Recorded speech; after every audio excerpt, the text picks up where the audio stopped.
the BSA, the Boy Scouts of America. So I guess they let girls in now. I thought they filed for bankruptcy. So, but I was a Boy Scout. I was in the Boy Scouts. I didn't know that it was like a, I don't want to say an ISIS recruitment tool, but it was for the Mormons, it was like a Mormon recruitment tool. They're like, oh, do you like hanging out with other people playing basketball? You're like, yeah. They're like, well, you want to be a Mormon? I was like, holy shit. I mean, I was already Mormon, so I was in Gilbert First Ward, right there in downtown Gilbert, and Gilbert, Arizona. But the Boy Scouts. My wife and I were talking about this tonight. We were talking about how it's kind of dumb for the girls to want to be in the Boy Scouts, but really, what that means is the Girl Scouts lacks the things that girls want today, which is mostly is just inclusiveness. So, but typically, I have a whole other video that I'm trying to work out and plan about why women are terrible. But if you want to be in something, like a girl wants to be in the Boy Scouts, you don't have to join. So that's the whole thing. You can just read the book. Their book is where all the cool shit is. So it tells you all the knots and the badges and all this kind of stuff. You just do it. You don't have to put a badge on or a uniform or all that bullshit. Just fucking do it. Courteous, kind, obedient, cheerful, thrifty, brave, clean, and reverent. Those are beautiful sentiments to go by and to sort of model after. Did I see a lot of that in the Boy Scouts? No. But it stuck with me, and I liked some of the ideas that, like most Mormons, they're not perfect, and they will tell you that. They go, well, it's not the Mormons. The Mormons aren't perfect, but the church is, or some bullshit like that. So, but no, it's all imperfect. So, and I'm not real comfortable with girls joining now because now they get molested as well. But whatever. What do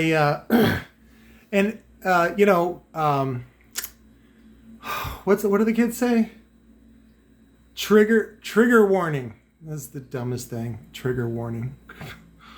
Trigger warning. If you were molested by the Boy Scouts, I apologize that you got the Boy Scouts. But really, if you think about it, if you got molested by a scout leader, that means you're probably a Christian, and you're probably white, and you're probably a boy, right? And there could be worse things than being a white boy that gets molested by a very caring man.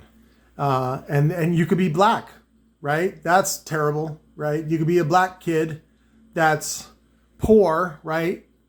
And you could be a black poor kid that, wants to belong in his community and joins the Scouts and then gets molested too. See, there you go. You could be a black kid that's poor and get molested, right? But you're probably not. You're probably just a white person and you've got all your privilege. So just shut the fuck up. So, but that of course is a joke. You have to explain that on the internets. But the two stories I got. One is, when I was in Utah, my mom dragged me up to Utah. Let's see if there's anything over here on this. My mom dragged me up to a place called Alpine, Utah, which is very, very beautiful. But if you go on Google Street View, it's like super packed in there. But the view of Box Elder is so beautiful. And I remember lots of great memories. I mean, lots of terrible memories of being bullied and outcast and all that kind of stuff. But you ignore that. Oh, and then my teacher was like super gay, but he was Mormon, so he was in the closet and didn't really talk about that. But so one day I listened to this radio program, channel called Y95, and it had Bruce Kelly on it. And Bruce Kelly I knew from Phoenix. He used to be on KZZP here in Phoenix. And so it was kind of like a cool thing to listen to. I mean, I like pop music like anybody else. And Sea Scouts, Jesus.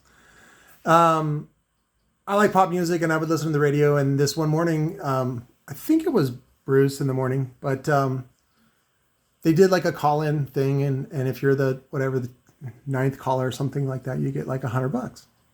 Well, I called in, and I was like 10. And I won.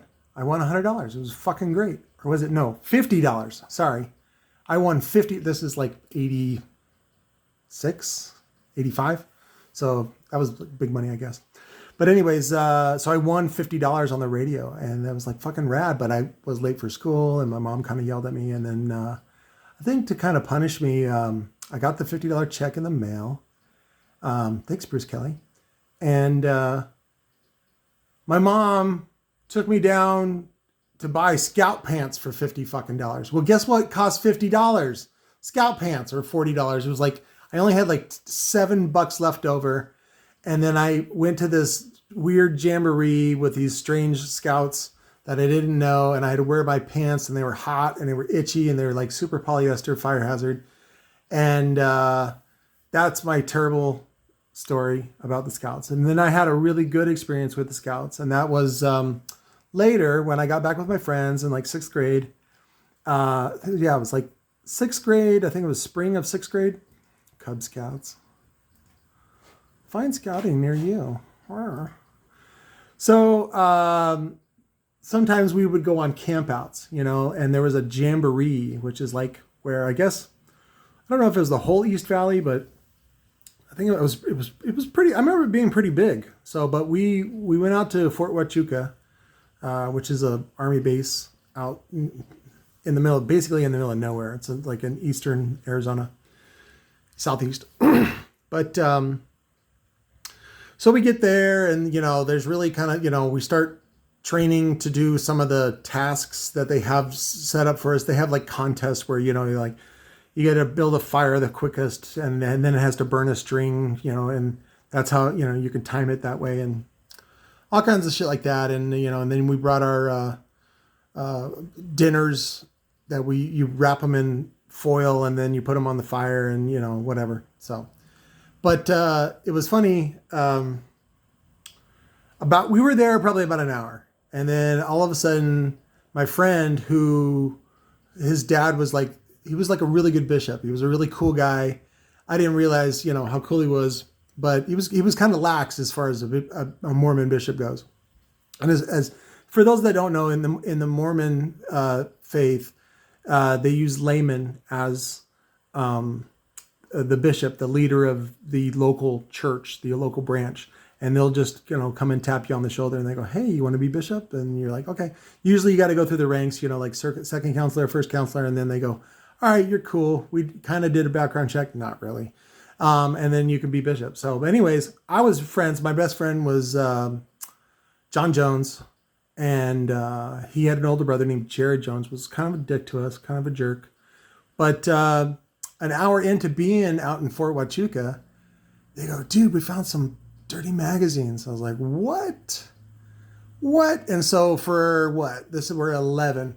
So for an 11-year-old to find like pornography, like what? And so I didn't find out until later in life that, and because it's near an army base, army dudes are kind of freaks. So, but I found out later that there's like grown army dudes that will stash porn in the woods, or in this case in the desert, and then they'll go out there and jerk off, and whatever, but they'll stash it. So we come across this this treasure trove of Playboys, and even some penthouses, right? So that means we're going to see some fur. And they're like completely crusted on the outside, not from like jizz or anything, just from the elements. And so it was like so cool to like crack this open in the middle, like it's so crusty on the outside, and then the inside is just, pure soft focus porn from, Hugh Hefner and pretty girls. And I tell you what, once a bunch of us found out about it, 20 minutes later, we're hacking into a saguaro, which I found out later is a federal crime. And I'm watching I won't say his name, but I'll say a older boy put his penis in the saguaro cactus, and then I got the dare and I did it as well. And I like to show off the Chandler meat. It's pretty big wiener, so it's fun to show off sometimes. And let your peers know where you're at. But so anyways, I used to tell that story when doing stand-up, and then I would say, if you ever see a saguaro cactus in the desert and there's holes in it, then you know that there is Boy Scouts in the area. So ha ha ha. I told it maybe two times performing, and then like one time as a host, and always lackluster. People feel uncomfortable. What's funny though is that that's a top story. That's something that like Bill Burr or somebody like that would tell. It's hilarious. So, but I wanted to share that with you guys, and I will talk more about the Boy Scouts. That they really did teach me a lot. There is the thing, again, courteous, kind, obedient, cheerful, thrifty, brave, clean, and reverent. Those are really great staples that help keep society going, and I just that.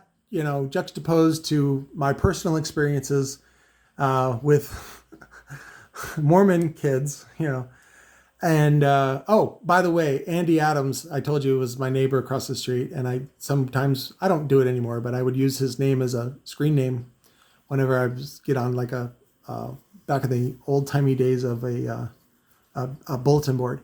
It was like pre-internet, but yeah, Andy Adams told on us. Andy told her, he's like, they're looking at dirty magazines. So Andy was very innocent. So me and my brother Tyson used to go over, and we would play hours and hours of like Uno and Legos. And we always liked to go over there because Andy had all the toys, he was a oopsie kid. And but anyways, that's my Boy Scout stories. And I'll talk more about some of the wonderful things that the Boy Scouts taught me. But I got to go drop off some frames to get powder coated from Powder House. For the Copperhead project. Thanks, guys. I really should call this a podcast, but I hate when people call this a podcast. Hey, have you listened to my podcast? I'm like, no. And then when, you see the podcast like on YouTube, you're like, technically this is a video, but I guess everybody wants to be like Joe Rogan. So I'm like, I don't know what to call this. So anyways, these are some of my Boy Scout stories. I love you guys. I will talk to you later.